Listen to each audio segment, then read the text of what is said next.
Hi everybody. Are you embarrassed when you speak English? Are you shy to speak English? Do you have bad English pronunciation so other people can't understand you? Do you speak slowly and have difficulty speaking English? Are you nervous about speaking English? Are you angry that you still cannot speak English after studying for so many years? Well, it's okay. You're normal. Most English students feel the same feelings because most English students use the same methods. They went to the same kinds of schools. They used the same kinds of textbooks. So they got the same kinds of results. Most students cannot speak English easily. Okay, I'd like to take a quick moment to introduce myself. They call me Paul Minh Huy. I was born and raised in beautiful country Vietnam. My parents is originally from Kim Sơn Ninh Bình, and they have lived in Ho Chi Minh City since 2012. I love learning about other countries and languages, especially the food from others. I like reading books and I have a passion for traveling. Okay, that's it for myself.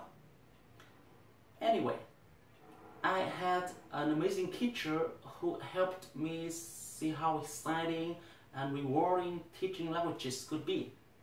His name is AJ Hoke. He is creator of a method Effortless English and director of the Effortless English Club.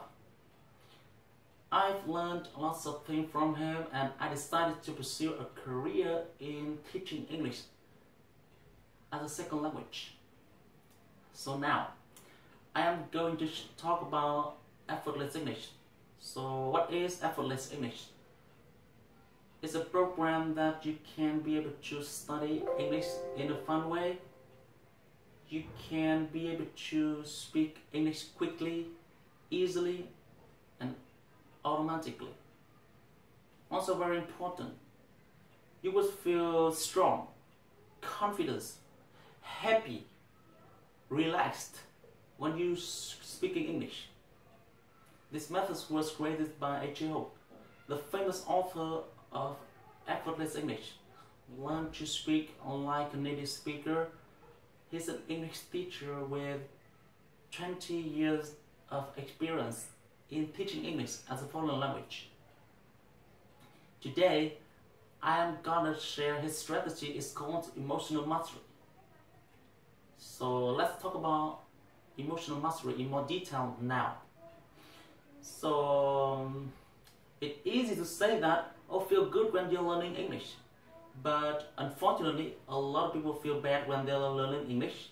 A lot of people feel bored, or maybe just in your life in general, you're tired, you're working hard, and it's difficult to learn English also and still feel energetic and happy.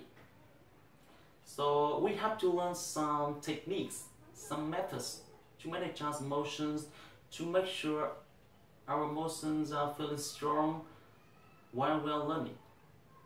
And remember that emotion and psychology are 80% of success. And a lot of people talk about this in the academic world. Dr. Stephen Krashen, he is the top expert on language acquisition, on language learning, and language education. And he talks about this idea of non-linguistic factors, which basically means psychological and emotional factors. And they are more important than the method you're using. Tony Robbins, the famous peak performance coach, talks about this as well. He says directly success comes from emotion. 80% of success is emotion. The other 20% is the method. It's how you do it. So we've got to master our emotion to master English. There are two keys to emotional mastery. on is your physiology, is your body, how you use and manage your body. And second is your focus, your mental focus. Now, a lot of this comes from Tony Robbins and some other peak performance coaches.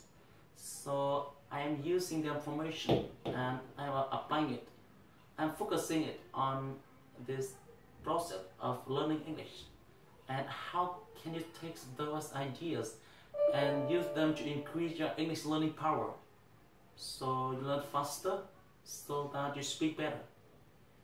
So again, we have two ways to manage our motion. One is physiology, through the body, and the other is through focus, mental focus, what you think about again and again and again. There is something else you can change so that you can be in a peak emotional state as you learn English, and that is your focus, your mental focus. What you think about consistently, that will change your emotion also. So what do you mean by mental focus? How do you change your mental focus? What should you focus on? What should you not focus on? First, let's talk about the negative. What should you not focus on? Try to remember when you were in school, in your English classes. What did you focus on when you were in school? What did you think about, worry about, consistently, frequently?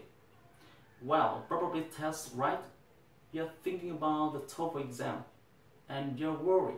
What number will I get on the TOEFL exam? How does that affect your emotions? Do you feel more relaxed or more stressful? Well, most people feel more stressful, of course. The more you think about judgment, the more you think about a test score, the more nervous you become, the more worried you become. And that's not good. And that's not good, okay? You actually learn more slowly when you're worried. You learn more slowly when you're nervous, when you have anxiety. Again, I'll talk about Dr. Stephen Krashen, our favorite researcher. Anxiety is a major part of his research.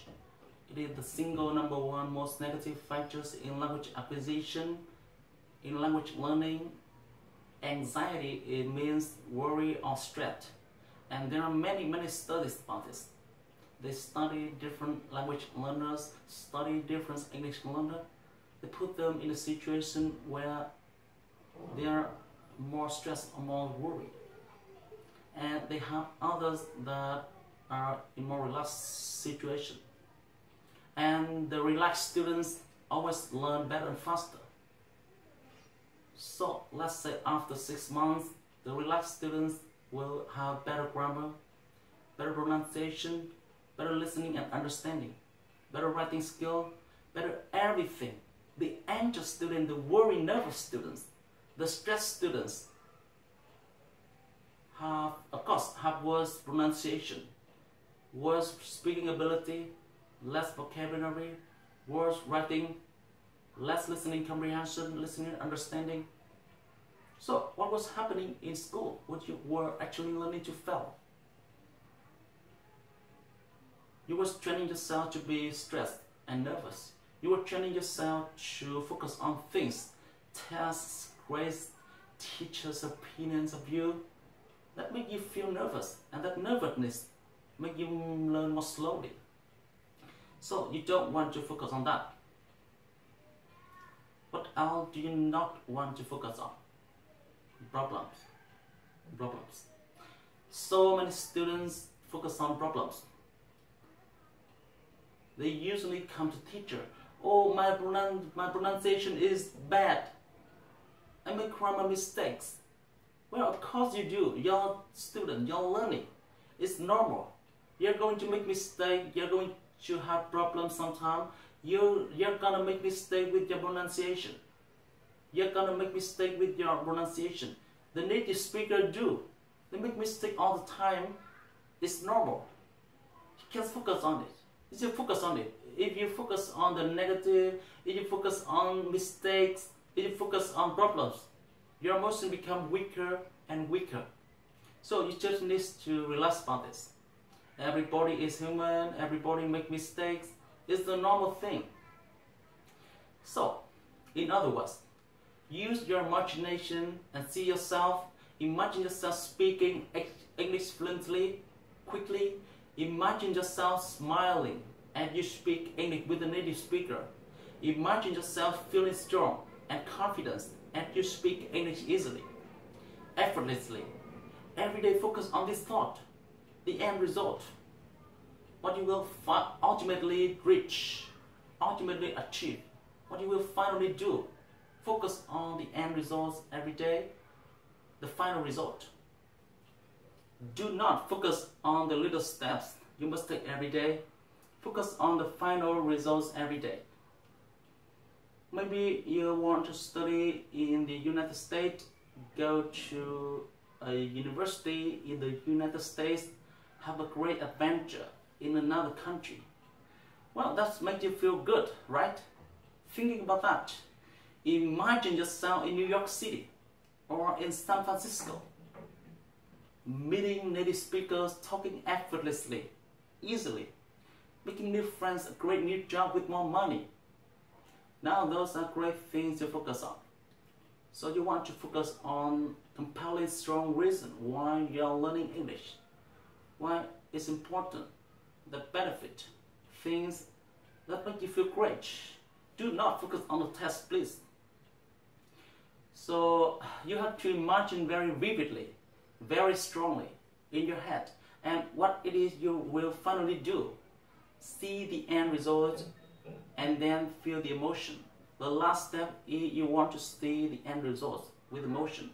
Let yourself feel that is real. So when you focus on speaking great English, feel the emotion, feel proud, feel happy, feel confident, smile big. Imagine how you will feel speaking excellent English. Okay? So let's review very quickly about focus. The main thing about focus is very simple. You're going to focus on the end results, the final result. You want to focus on the thing that makes you feel great, the situation, the benefits, all the great things that will improve in your life by speaking excellent English. That's what you need to focus on every day. Write down, make a list of all the great things that will happen in your life when you speak excellent English. New friends maybe great new travel experiences, maybe living or working abroad, maybe a better job. I don't know. You have to make your own list, but make it a big list. Write down all the great things that will happen in your life and then every day focus on those.